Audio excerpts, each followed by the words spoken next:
ओम नमः शिवाय। आज हम शिव पुराण के विंध्येश्वर संहिता का 18वां अध्याय पढ़ रहे हैं, जिसका शीर्षक है बंधन और मोक्ष का विवेचन, शिव भस्म धारण का रहस्य।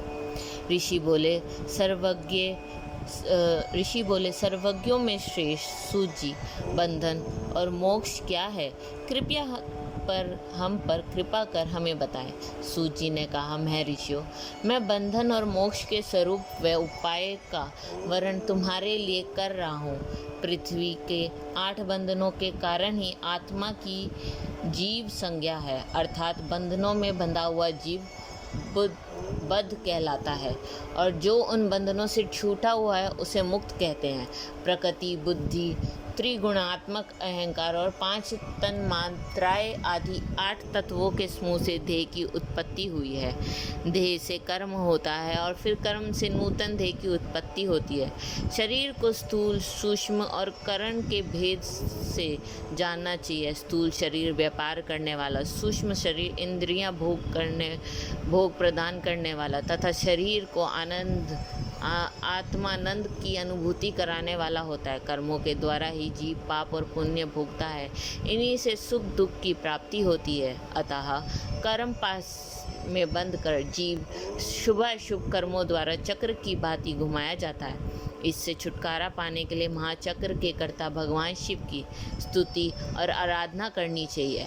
शिव ही सर्वज्ञ हैं, परिपूर्ण हैं और अंततः शक्तियों को धारण किए हैं। जो मन, वचन, शरीर और धन से बैरलिंग या भक्तजनों में शिव भावना करके उनकी पूजा करते हैं, उन पर शिव जी की कृपा अवश्य होती है। शिवलिंग में शिव की प्रतिमा ने शिव भक्तजनों में शिव की भावना करके उनकी प्रसन्नता के लिए पूजन करना चाहिए। पूजन शरीर, मन, वाणी और धन से कर सकते हैं।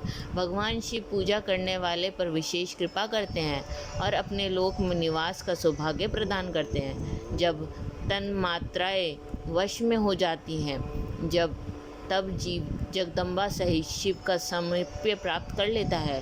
भगवान का प्रसाद प्राप्त होने पर बुद्धि वश में हो जाती है। सर्वज्ञता और तृप्ति शिव के ऐश्वर्य हैं, इन्हें पाकर मनुष्य की मुक्ति हो जाती है। इसलिए शिव का कृपा प्रसाद प्राप्त करने के लिए उन्हीं का पूजन करना चाहिए। शिव क्रिया, शिव तव, शिव मंत्र जाप, शिव ज्ञान और शिव ध्यान प्रतिदिन प्रातः से रात को सोते समय तक, जन्म से मृत्यु तक करना चाहिए एवं मंत्रों और विभिन्न पुष्पों से शिव की पूजा करनी चाहिए। ऐसा करने से भगवान शिव का लोक प्राप्त होता है। ऋषि बोले, उत्तम व्रत का पालन करने वाले सूत जी, शिवलिंग की पूजा कैसे करनी चाहिए? कृपया हमें बताइए। सूत जी ने कहा, ब्राह्मणों, सभी कामनाओं को पूर्ण करने वाले लिंग के स्वरूप का मैं तुमसे वर्णन कर रहा हूँ। सूक्ष्म लिंग निष्कल होता है और स्थूल लिंग सकल। पंचाक्षर मंत्र को स्थूल लिंग कहते हैं। दोनों ही लिंग साक्षात मोक्ष देने वाले हैं। प्रकृति एवं पौरुष लिंग के रूप के बारे में एकमात्र भगवान शिव ही जानते हैं और कोई नहीं जानता। पृथ्वी पर 5 लिंग है, जिनका विवरण मैं तुम्हें सुनाता हूँ। पहला स्वयंभू शिवलिंग, दूसरा बिंदु लिंग, तीसरा प्रतिष्ठित लिंग, चौथा चर लिंग, 5वां गुरुलिंग है।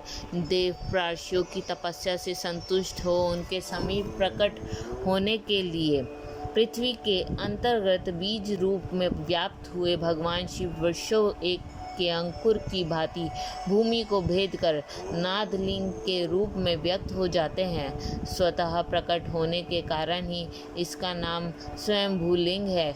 इसकी आराधना करने से ज्ञान की वृद्धि होती है। सोने, चांदी, भूमि, वेदी पर हाथ से प्रणव मंत्र लिखकर भगवान शिव की प्रतिष्ठा और आह्वान करें तथा 16 उपचारों से उनकी पूजा करें। ऐसा करने से साधक को ऐश्वर्य की प्राप्ति होती है। देवता और ऋषियों ने आत्मसिद्धि के लिए पौरुष लिंग की स्थापना मंत्रों के उच्चारण द्वारा की है। यही प्रतिष्ठित लिंग कहलाता है। किसी ब्राह्मण अथवा राजा द्वारा मंत्र पूर्वक स्थापित किया गया लिंग भी प्रतिष्ठित लिंग कहलाता है, किंतु वह प्राकृत लिंग है। शक्तिशाली और नित्य होने वाला पौरुष लिंग तथा दुर्लभ और अनित्य होने वाला प्राकृत लिंग कहलाता है। लिंग नाभि, जीभ, हृदय और मस्तक में विराजमान आध्यात्मिक लिंग को चर लिंग कहते हैं। पर्वत को पौरुष लिंग और भूतल को विद्वान प्राकृत लिंग मानते हैं। पौरुष लिंग समस्त ऐश्वर्य को प्रदान करने वाला है। प्राकृत लिंग धन प्रदान करने वाला है। चर लिंग में सबसे प्रथम रस लिंग ब्राह्मणों को अभीष्ट वस्तु प्रदान करने वाला है। स्वर्ण लिंग वैश्यों को धन, बाण लिंग क्षत्रियों को राज्य, सुंदर लिंग शूद्रों को महाशुद्धि प्रदान करने वाला है। बचपन, जवानी और बुढ़ापे में स्फटिक में शिवलिंग का पूजन स्त्रियों को समस्त भोग प्रदान करने वाला है। समस्त पूजा कर्म गुरु के संयोग से करे। इष्ट देव का अभिषेक करने के पश्चात अग्नि के चावल की बनी खीर तथा नैवेद्य अर्पण करें। निवृत्त मनुष्य को सूक्ष्म लिंग का पूजन विभूति के द्वारा करना चाहिए। विभूति लोकाग्निजनित, वेदाग्निजनित और शिवाग्निजनित 3 प्रकार की होती हैं।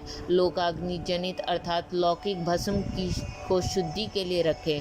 मिट्टी, लकड़ी और लोहे के पात्रों की धान्य, तिल, वस्त्र आदि की भस्म से शुद्धि होती है।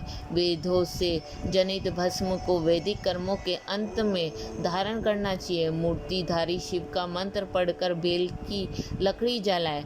कपिला गाय के गोबर तथा शमी, पीपल, पलाश, बड़, अमतलाश और बेर की लकड़ियों से अग्नि जलाएं।